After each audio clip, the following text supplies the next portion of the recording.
Hello, I'm James Mills and you're watching CATEX-TV broadcasting live from Princeton, New Jersey. Today's date is the 20th of August 2008 and the time is currently 11:30 a.m. in New York, 4:30 p.m. in London and 12:30 p.m. in Hamilton, Bermuda.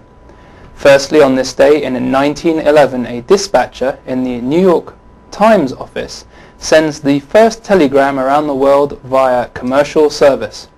Also on this day, the United States President Bill Clinton gave his approval to a 90-cent hike in the minimum wage. The increase, which brought minimum pay to $5.15 an hour, was the first time the wage had received a boost in 5 years. First, some breaking news just in. A passenger plane has skidded off the runway on takeoff at Madrid airport in Spain, local media reports. Casualties are feared, Spanish media say, with reports saying the aircraft belonged to Spanair Airlines. Spain's El Mundo newspaper reported on its website that some 160 people were on board at the time. The cause of the apparent accident remains unknown. If we receive any additional information on this, we'll keep you updated. And now to the main news. 11 people have been killed and 31 injured by twin car bombs near a hotel and a barracks in Buria, southeast of the Algerian capital, state media say. Witnesses said the blasts went off in quick succession.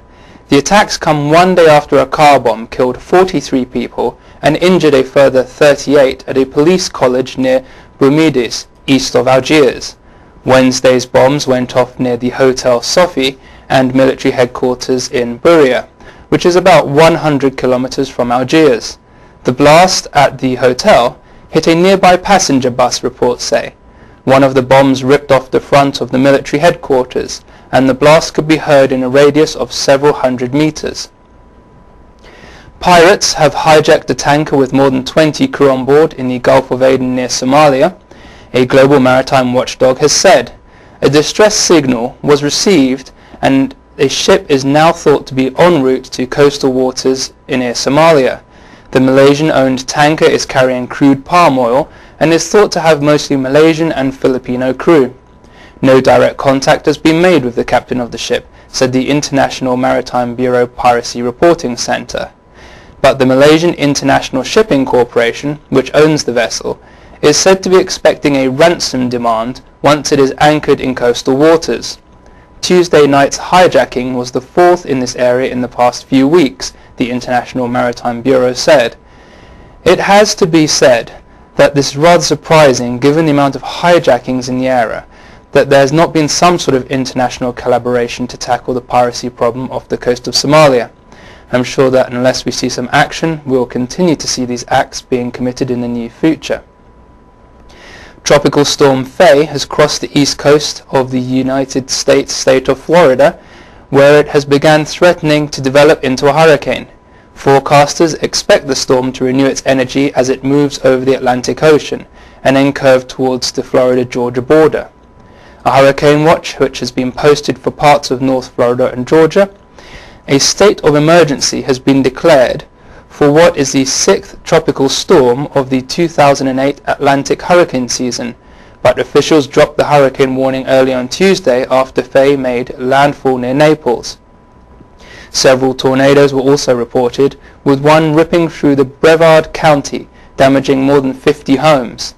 Faye then reached Florida's east coast at 2 a.m. local time on Wednesday, about 24 kilometers south-southeast of Melbourne. Its maximum sustained winds remained near 80 kilometers an hour. The Florida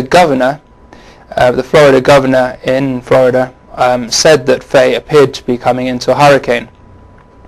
In southeast Georgia, Camden County officials have set out teams to clean out storm drains and ditches in preparation for possible flooding.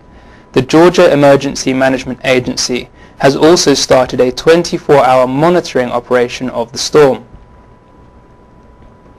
Taiwan has issued a warning for ships traveling through its southern waters Tuesday as Typhoon Nuri approaches the island. Nuri's center was located about 740 kilometers southeast of Taiwan's southern tip as of 11:30 a.m. local time Tuesday, the Central Weather Bureau said. Packing winds of 126 kilometers an hour, the typhoon is moving northwest towards Taiwan at a speed of around 29 kilometers an hour. If the storm stays on its current course, the island could be affected by Thursday morning. Nearly 3,000 people are reported to have fled their homes after a dam collapsed in southeastern Nepal, flooding the area. The police say they are trying to rescue the stranded people, but the high water levels are making airlifting them difficult. The Koshi Dam on the Saptakoshi River in Sunsari district collapsed on Monday afternoon after breaching embankments. Many flood victims have taken shelter in school and college buildings. The police say at least 3 people have drowned in the floods and a number of villages have been inundated. The US and Poland have signed a deal to locate part of the US controversial missile defense system on Polish soil. US Secretary of State Condoleezza Rice travelled to Warsaw for the ceremony after 18 months of negotiations. The deal has angered Russia, which has warned the base could become a target for a nuclear strike. Washington says the system will protect the US and much of Europe against missile attacks from rogue elements in the Middle East such as Iran. The agreement, which has yet to be ratified by the Polish Parliament, was signed by Ms. Rice and Poland's Foreign Minister Radek Sikorski.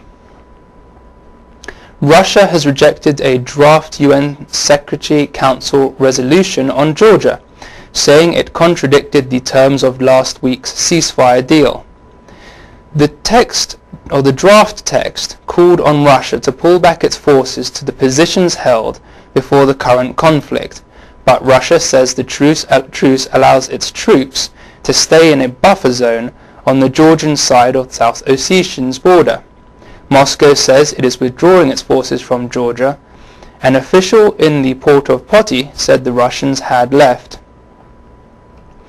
A curfew is in place in the mainly Hindu Jammu region of Indian-administered Kashmir after overnight clashes between protesters and police. Hindu protesters there have agreed to hold talks with the authorities to defuse a land row, which has led to spiralling violence. More than 21 people died last week in the mainly Muslim Kashmir Valley after police fired on protesters. Life has been returning to normal in the area after earlier violent clashes. However, the mainly Hindu Jammu region, more than 24 people, including some policemen, were injured in clashes late on Tuesday. Thousands of Hindu protesters were also arrested on Tuesday during street protests. The demonstrators were angry over the state government's reversal of a decision to grant a small piece of land to a trust running a Hindu shrine.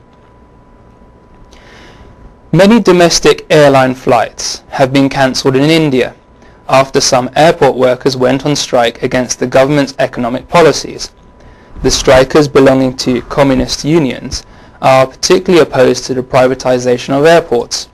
Banks around the country have also been affected after 3 bank unions went on strike against feared job cuts. Airline and bank workers in India have gone on strike before to protest against reforms in their industries. A number of flights from the Indian capital Delhi have been cancelled because of the 12-hour strike which began at 7 a.m. IST. The airport in the eastern Indian city of Kolkata was the worst affected, with all flights being cancelled. And now we'll go to a quick commercial break. Every day, the world wakes up and goes to work, pursuing the unique opportunities that lead the global economy forward. The complexity and close connectivity of today's global marketplace is a true modern miracle that can create unparalleled success. But it takes confidence, passion, innovation, and understanding. Enabling opportunity. Protecting capital. Engineering innovation. Investing in your future. Ensuring continuity. Finding the right balance. It takes Aon.